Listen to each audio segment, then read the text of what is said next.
Friends, मैं CA Sanjay education institute. ये video मैं आप लोगों के सीए फाउंडेशन 2018 और सीए सीपीटी दिसंबर 2018 रिजल्ट के बारे में बना रहा हूँ। तो जैसा कि हम जानते हैं कि रिजल्ट आने वाला है हमारा, और हो सकता है ये वीडियो आप रिजल्ट के पहले मेरा देख रहे होंगे या रिजल्ट हो सकता है आ गया उसके बाद देख रहे होंगे, दोनों के लिए यूजफुल है।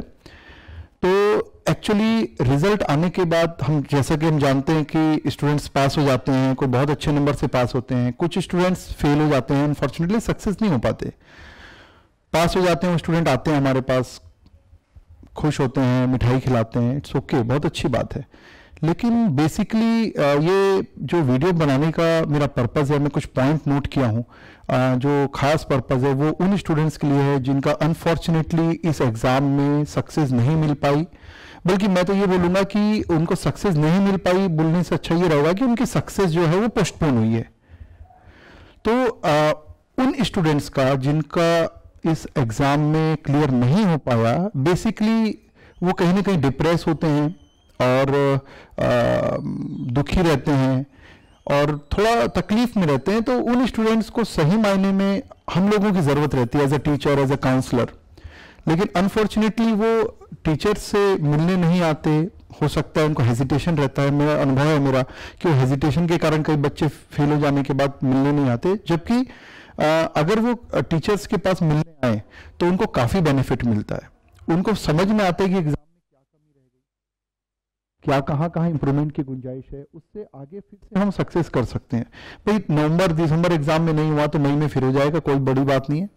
आप लाइफ में पहली बार चलना सीखे होंगे तो ऐसा तो नहीं है कि एक बार गिर गए होंगे तो फिर चलना सीखना छोड़ दिए होंगे, फिर से ट्राई किए होंगे। तो उसी तरह से जस्ट लाइक दैट कि अगर आपका एक एग्जाम में नहीं हो पाया तो हमारी इंस्टीट्यूट हर 6 महीने में फिर एग्जाम लेती है, मई में फिर एग्जाम है। तो अपनी कमी को ढूंढना, क्योंकि लाइफ में अगर मैंने ये भी देखा है कि कई बच्चे जो है वो सक्सेस नहीं हो पाते, फिर सीए छोड़ देते हैं या बिल्कुल डिप्रेस हो जाते हैं। तो लाइफ में अगर ऐसा भागोगे तो कहीं ना कहीं लाइफ में जितने भी आप आगे काम कर रहे हैं, तो क्या एक बार में सफलता मिलेगी जरूरी है? नहीं है। तो असफलता मिलती है तो उसको कैसे सफलता में सीखना है हमको। तो आज उन बच्चों को हमारी जरूरत है। आप जरूर से जरूर, अगर ऐसा कुछ होता है, हमारी शुभकामनाएं आपके साथ है कि आप पास हो जाएं। लेकिन अगर अनफॉर्चुनेटली सक्सेस पोस्टपोन होती तो जरूर आके मिले हमसे।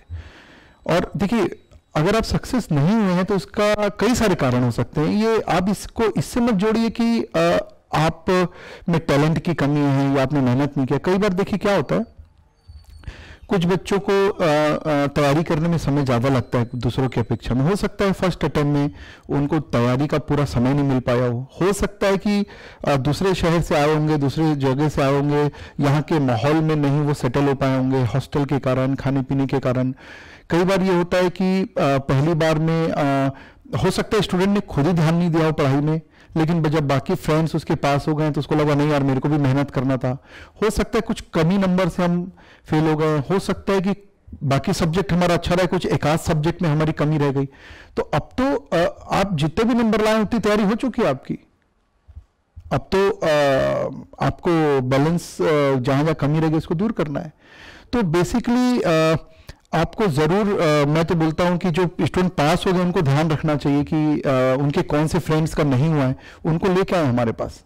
हम कोशिश करेंगे जज करने की कि भाई कहाँ कमी रह गई, और उस फेलियर को सक्सेस में कन्वर्ट कर लेंगे अपन। तो इसका ध्यान रखना है।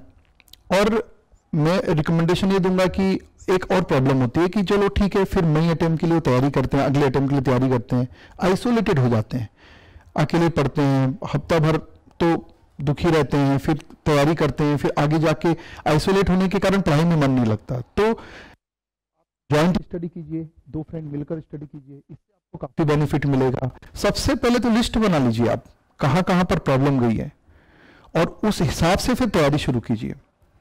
और बल्कि हम तो रिजल्ट के बाद एक 45 डेज की एक क्रैश कोर्स भी ऑर्गेनाइज करेंगे, जिसमें रोज 7 से 8 घंटे की हम फास्ट ट्रैक क्लासेस चलाएंगे, जिसमें जो रेगुलर हम लोग जो पढ़ा रहे थे, जितने भी रेगुलर फैकल्टीज उन्हीं वही टीचर्स थोड़ा फास्ट इनको कोर्स कराएंगे। 5 मार्च तक हम कोर्स करा देंगे ताकि आप बीकॉम की भी तैयारी अच्छी कर सकें। तो हम तो प्लानिंग लेके चलेंगे। कहीं ना कहीं आपको ऐसा लगता है कि आइसोलेटेड होने के कारण, क्योंकि हमने ये भी देखा है कि क्रैश कोर्स में बच्चे आ जाते हैं तो पढ़ाई का माहौल मिल जाता है उनको, वापस से टेस्ट देते हैं, वापस से टीचर्स के साथ रहते हैं, फ्रेंड्स का उनको एक माहौल मिलता है पढ़ाई का। तो मोरलेस हमने देखा है कि क्रैश कोर्स में एक आध किसी कारण से बच्चों का नहीं हो तो क्रैश कोर्स में लगभग हो ही जाता है। और कारण भी यही है कि क्रैश कोर्स में बच्चे आते भी वही हैं जो सिंसियर हैं, फेल हो गए हैं लेकिन सिंसियर हैं। तो वो भी आप देख सकते हैं, हम रिजल्ट के तुरंत बाद क्रैश कोर्स चालू कर देंगे। और बेसिकली ध्यान ये रखना है कि डिप्रेस नहीं होना है, क्योंकि प्रोफेशनल कोर्स होता है कई बार कि हम नहीं हो पाए। और जो बच्चे पास हो गए हैं उनसे मेरी ये गुजारिश है कि कम से कम वो अपने फ्रेंड्स जिनका नहीं हो पाया उनको समझाएं कि भाई अपने अनसक्सेस नहीं हुए, हमारी सक्सेस जो है पोस्टपोन हुई है। Okay friends, all the best for your result.